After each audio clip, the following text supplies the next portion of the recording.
Take me out to the ball game. And now, Twitch It Dolphin Media presents The Joys of Mudville, a look at the current state of baseball. Now here are your hosts, Scott McIntyre, Andy Tom Chesson, and James Christopher. And we're back here on Joys of Mudville. Andy and I are still dressed in the garb because we're still alive. And Scott, how? Okay, go ahead. No, I'm not jinxing it. Okay, so you believe wearing any of the large amount of obnoxious Razorback gear that you own that you're somehow going to jinx the team? Yes. Oh, I know you're going to shake your head at this, Jim, but I'm not going to wear this hat tomorrow. I'll wear it Saturday. I won't wear it tomorrow. And if I accidentally put it on tomorrow while I go for my old man walk or something, it certainly won't be on by the time the game comes on. Okay. I don't wear, and I'll put one further. Football weekends, if I'm not going to the game physically, I will not wear A&M gear until the game's over. Yeah, look, let me explain. Unless it's like Prairie View or something that we're playing. Oh yeah. If it's Prairie View, then no, I have yet to see Arkansas win a national championship in baseball. I was decked out in my gear a few years ago when we dropped the pop fly against Oregon State. I was sitting in the exact same chair that I'm sitting in right now, and I it was my fault. It was my fault. If I wouldn't have been wearing the gear, we would have won. What's going to happen to that chair if y'all get bounced in 2 games this week? I'll be honest. I think we're playing with house money after the way we closed out the regular season to be here right now, and I don't think it's out of the realm of possibility that we get bounced into. I don't. I think whoever wins between Stanford and Arkansas is going to win the whole thing. I don't think it's out of the realm of possibility that Arkansas wins the whole thing. As I keep looking at it closer and closer, the way that park plays, and I know we've gone way past Jim's agenda here, but the way that park plays and the way your team pitches, you don't need to have the long ball to win. So I think it sets up really, really nicely for you guys. I think all 8 teams have a real shot at winning it all. And one of those 8 teams being, all right, give it to me, Notre Dame. I said it on these airwaves last week. You all laughed at me. Boom. Didn't laugh. I just said I didn't agree, but God, I hope you were correct. Go back to the tape, McIntyre. Go back to the tape. I really, really, really hoped that Notre Dame would win, and again, my heart went out over my brain. And have you ever seen a fan base like Tennessee's that has just kind of, they kind of fallen apart. So you have to go back to basketball season to really complete this, because they didn't advance to the Sweet 16, but they said, hey, you know what? We won the SEC tournament. And even though Arkansas went to the Elite Eight, we'd rather win the SEC tournament and be SEC tournament champs than make it to the Elite Eight, which defies logic. And now they're trying to use the same argument here in baseball and say, yeah, we ran the gambit during the regular season. Now we know we're not going to the College World Series, but we're still better than you. I don't get it. Must be the Appalachian air or something. I think the best piece of color commentary about that came from my wife, because this guy had the paint all the way down here and crying to the umps. It's like, if you're going to dress like Braveheart and you can't cry to the umpire, it was just utterly ridiculous. But nice to see Notre Dame get the win. And again, nice to be what? It's nice for somebody, I guess. Dude, that's America's team you're talking about, buddy. No, it's not. It's not even really the Catholics team. Who's the Catholics team then? Catholic people play football, sir. Worldwide game. Check into it. It's beautiful. I get a good enough sleep already. I'm fine. But no, I think the tournament looks really, really like anybody could take it. I think obviously when the number 1 seed goes out and Stanford has played not their best baseball in the last couple of weeks, it does look like it really could be anybody's tournament. Andy? I feel I was really close to having bragging rights on UConn picking up the miracle in San Jose. It was close. It is a very wide open tournament. I think that it's one of the baseball breaks your heart. So if you are Tennessee and you are literally the front runner from the second week of the season on, I think after they lost to Texas in that tournament, They only lost like 7 games the rest of the season. It was an incredible run for a team that was picked to be middle of the pack in the SEC East at the beginning of the season. They were going to be lucky to be hosting. Instead, they were the number 1 team for the majority of the season. They go out, it is a wide open field.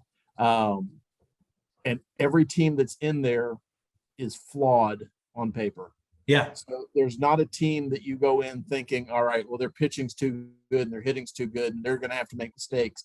Every team's got a weakness, and the good coaching staffs on those teams are going to be able to exploit those weaknesses. And I think that's the other thing I'm excited about. You've got some really, really good coaching that's going to be happening in the College World Series starting tomorrow.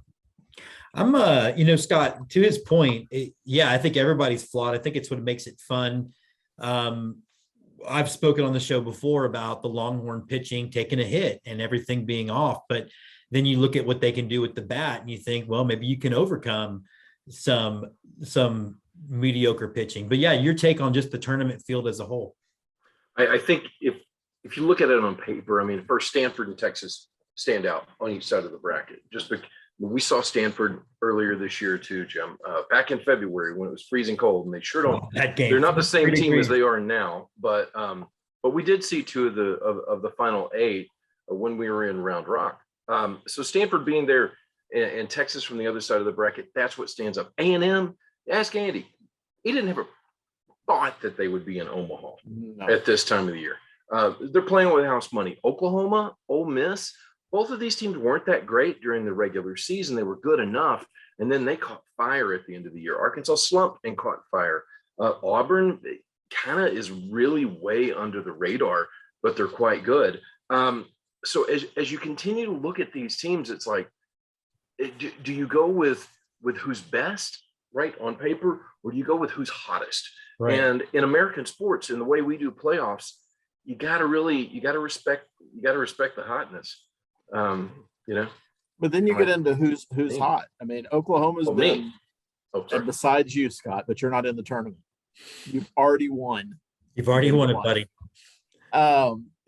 Oklahoma has been, I think we said it last week, they're incredibly hot. You know who's won more games in the last 30 days in Oklahoma? Has a better record? Texas A&M by about 3 games. Yeah. So it's literally that's a hot team. Arkansas is hot at the right time. Texas has, what did y'all lose? 1 game in the last 3 weeks of the season? Yeah, and then we lost 1 game in the you guys are going well, and you figured out your pitching. There is not a team, even Ole Miss, which is probably the worst quote unquote team in the tournament right now, got really, really hot in the SEC tournament. And right before that, the only series they lost at the end of the season was to A&M. There's just so many stories that could play out and so many permutations of who could win what. And the nature of a double elimination tournament is just, it creates its own magic to begin with. There's just going to be so much stuff going on for baseball junkies. And if you're the person watching this and I'm really only interested in Major League Baseball, give yourself a treat.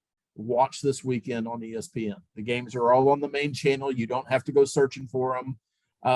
It's a lot of fun. There is so much drama in this tournament, and it really becomes the thing where it's just fun to be there. It's not just fun to be there, right? Like, you want to go in and you want to win it, but just the concept of being able to say your team was one of these 8 and you're always high drama. I mean, I put it above the NCAA basketball tournament. Honestly, it's because I think basketball is America's greatest waste of time, but I still think for drama, you can't. Soccer, basketball.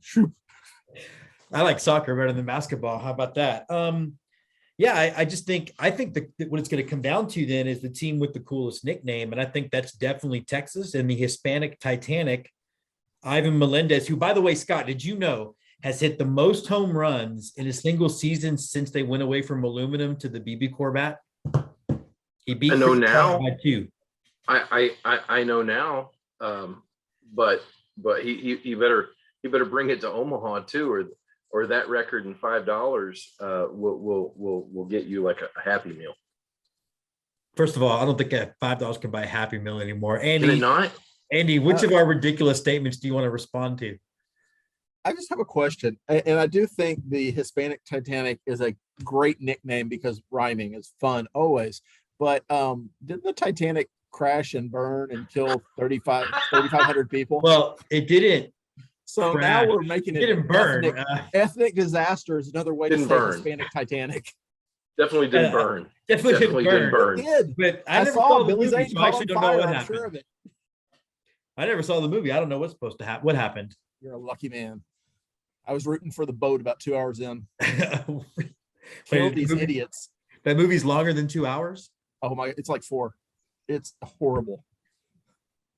Scott, And I'll maybe tell you what, a common Actually- meme that I absolutely buy into, Rose killed Jack. She could have made room on the damn door. She chose not to. She chose to let him die because she had a big necklace. And the whole thing was an allegory for don't get married.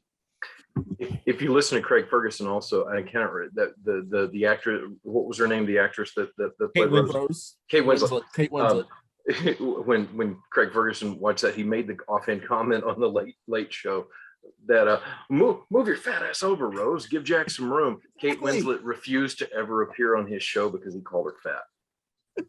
Well, she wasn't. I mean, she's not fat, but No, she's not at all. There was plenty of room love- on the door. To Andy's point, there's lots of room on the door, Rose. They both could have Move hung out over. on the door. Jack We are- didn't have to die. Now, if the Hispanic Titan, now if Ivan Melendez was on the door, there's probably not room for Jack, right? There's probably not room for Rose, and they're both dead, and we've never had the movie, which makes it all the better. But anyway, getting back that I'm trying to get us back to the point. I do think it's going to be a tremendous series. I think that that Charles Schwab Field or whatever they call it up there in Omaha is going to be a rocking, and it all starts tomorrow. If you're in Texas, you've got interest from at the 1 o'clock Central Time start and the 6 o'clock Central Time start, and I'm sure that one of the two of you is going to be losing fingernails like I will be Saturday afternoon. And I'd also add for anybody who hasn't watched the College World Series at Schwab Field, I guess it's field or stadium, whatever. The wind plays differently there. It's a little bit bigger park than any of the teams any of the 8 teams. I was looking at dimensions. It's a few feet bigger everywhere. So it's just a bigger park. The wind blows in most games, most of the time. Where most of our parks have their stadium situated where the wind blows to the south or blows out to left field because that's natural to do. Nebraska does it differently. I mean, so does the NCAA, because why else would you put a giant tournament in a town that has limited flights and trains and buses getting to it and limited hotel space every year without questioning it?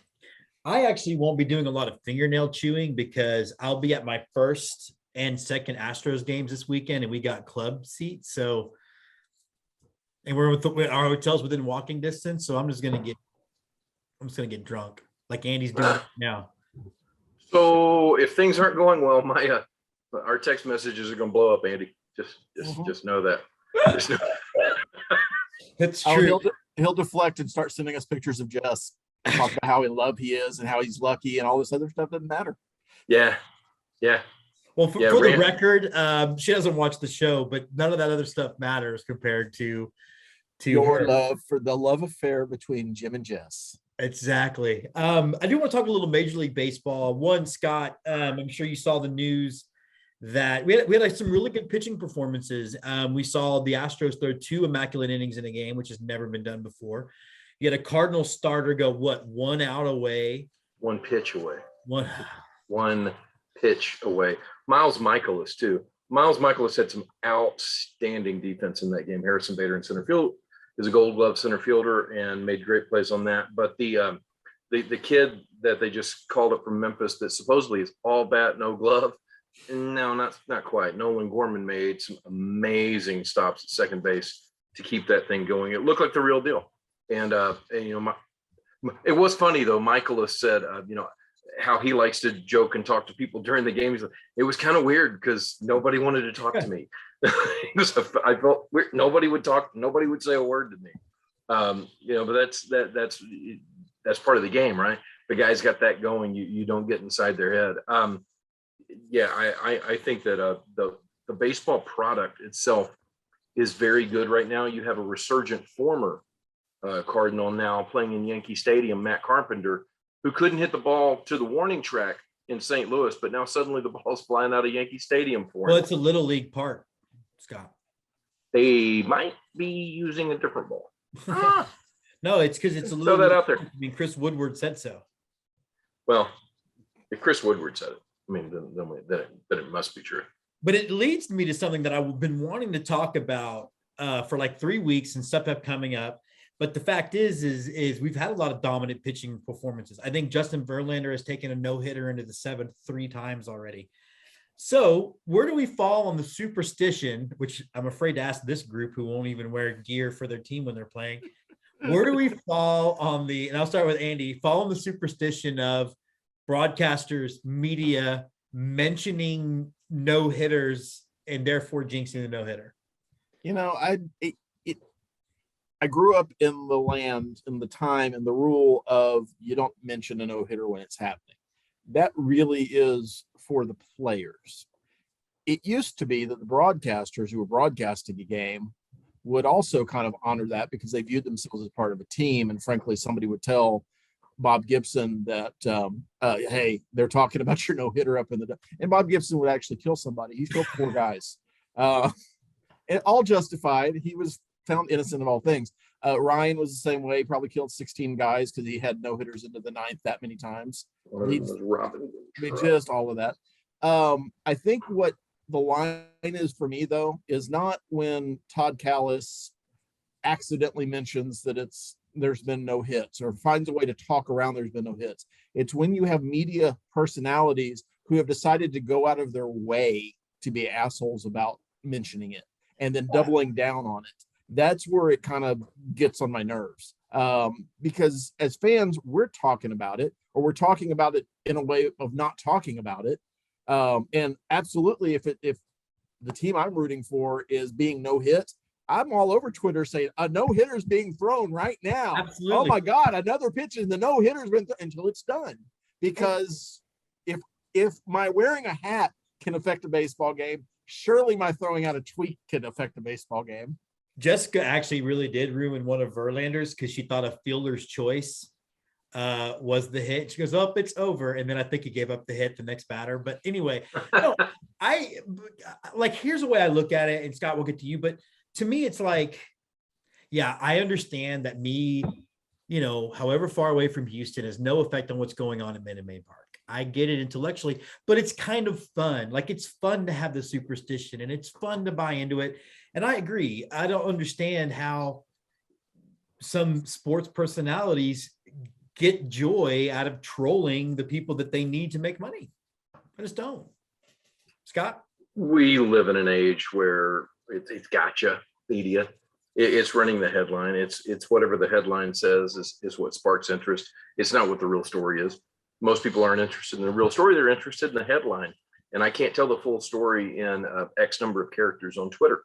That's what they go after. I got to agree, though. I mean, I don't care if the broadcaster mentions, hey, there's a no-hitter going. Now, if you're a home broadcaster and you truly don't want to jinx the team and you don't want to catch grief from the guys that you have to work with, sure, don't mention it. That's fine. Yeah, but most of them got a really good pitching performance going here. Or they'll say zeros across the board, something exactly fun like that. And it's fun. Yeah, and I think that's great. Now, look, if you're sitting in the dugout, you don't say a word to the guy. I was fortunate enough at one time to take a no-hitter into the 8th inning, my first start in Poland. And I had no idea I had a no-hitter going because I'd walked so many guys and hit a batter. A couple of errors in the field. I had no clue how the Why would they need to hit? Andy, effectively wild. That's right. Yeah, don't dig in. Don't dig in. That was when I was on the mound. I don't know where he's going to throw it. I don't know. That there's a lot of truth in that. But we go back to superstition, right? You talk about that movie. That movie's so good. Whenever we're talking about superstition, if you think you're winning because you're wearing women's underwear, you're winning because you're wearing women's underwear. Rose goes in the front, big guy, and that's it. That doesn't apply to broadcasters, though. In my opinion, it doesn't. If you're in the dugout, if you're anywhere near the field, sure, don't say anything to that guy. But if you're a fan, even sitting in one of the front rows and you're screaming, "Hey, you got to know they're going," and trying to be an idiot about it, I don't have a lot of use for you. I will say this: my experience with the people, with the media guys that that make comments like that and try to get in the head or think they're being cutesy or whatever, and making those comments.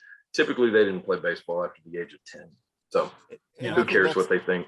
I think that's a good point too, because not that Scully played, but Vin Scully doesn't ruin a no-hitter for the fans or the players. Tim McCarver never ruined a no-hitter for the fans. Kurt Gowdy, broadcast. I mean, but you're talking about Bob Uecker. Yeah. Wouldn't blow a no-hitter for the fans or the team. It's there's a different breed of broadcasters now. Yeah. Maybe they're not beholden to superstition. Maybe they need to get the attention of the fans more than their predecessors did. Milo Hamilton would have never blown a no-hitter for somebody. He would have never mentioned it. He would have colorfully talked about how there were zeros on the board and we're in the 8th inning, but there's a way to do it. There's a way to finesse it. I miss that time where that was the accepted practice. I do too. I think the sport's different also, right? You're dealing with people back then who lived in the same neighborhood, had a lot more interaction with the guys that were playing on the field. Their salaries weren't all that different, like unlike now that they definitely are. But these are guys that, you'd rub elbows with and go have a beer after the game. Now it's not so much the same. And it gets back to the money, and it's easy to poke shots at somebody who seems like they're farther than arm's length away. With people that are in the circle, though, you tend not to take shots like that. I think that's the big difference. I think, yeah. I do want to take the subject off of baseball. I'm going to be honest, this is probably going to affect Andy a bit more. It's got nothing to do with sports, but Andy, Tim Sale, artist for Batman The Long Halloween and Daredevil Yellow, has died. It's been a tough year for comic books. I mean, yeah, it's beyond the older folk who are, honestly, the stuff from a comic book medium, from writers and artists who I grew up with are all in their 60s and 70s now. So it's being 50. It's just one of those things that you go to far more funerals than you do weddings. And it just gets more and more the older you get. There'll be a bump here because I've got kids and they'll get married and their friends will get married. But it does start, time, is undefeated, as we say on the show a lot. And it's sad in the passing. I think if there's a silver lining in something like that, when it's an artist who passes, you do have their works that stay alive for them. And for him, I think that's going to be, certainly something that will continue to live on. Most of us comic book nerds are notorious for keeping back issues of things around the house. Yeah, in big boxes with Mylar sleeves. His work on Long Halloween that's one of the best Batman books ever written. So very, very sad. But that's where we're going to leave the episode today, guys. We are going to be back. I guess we'll be able to preview the College World Series tournament before our next episode. So may the odds be forever in your favor.